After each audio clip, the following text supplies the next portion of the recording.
આપણે ત્યાં પાતાળમાંથી 5 વસ્તુ આવી એવા વિદ્વાનો પાસેથી મેં સાંભળ્યું છે. એમાં ચારણ, આયર, અફીણ, આડહ અને ભેંય આ 5 વસ્તુ પાતાળમાંથી આવી. કારણ કે ચારણો આદિ આવડના જે દીકરા કહેવાય, આહીરો પણ સારુણની વાતા પ્રમાણે જે કહેવાય મહાભારતના સંબંધ તેથી આયલા આવે. અહિનાગના જે સંતાનો થયા આહીરો.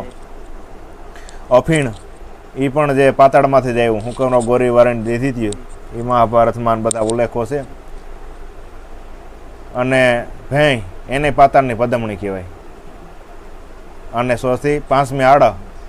એક આડહ મૂકી દઈએ ને તો આપણા પલાને પકડે કોઈ પણ. આ ફેરી મરી એમાં કરવું શું ભલામણ?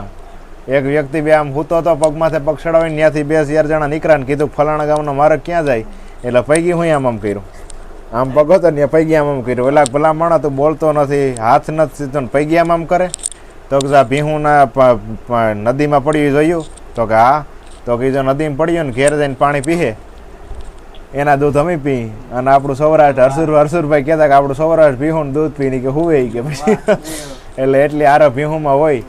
અને કૃષ્ણ ભગવાન ગોકુળમાં ગાયું સારી એટલે જ એટલા બધા કામો એ કરી ગયા. કુરુક્ષેત્રના મેદાનમાં શંખ ફૂંકી હેગો. ત્યાંથી એમ કહેવાય છે કે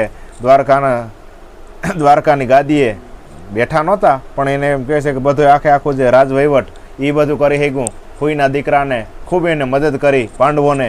એ બધું ક્યારે કરી હેગો? ગાયનું દૂધ ખાતો હતો એટલે. બાકી ભીંનું ખાતો હતો હજી હૂતો હતો. એટલે એ તાકાત છે. એમ આડહ છે ને એ બહુ ભયંકર છે. એટલે આ 5 વસ્તુ પાતાળમાંથી આવી એવું કહેવાય.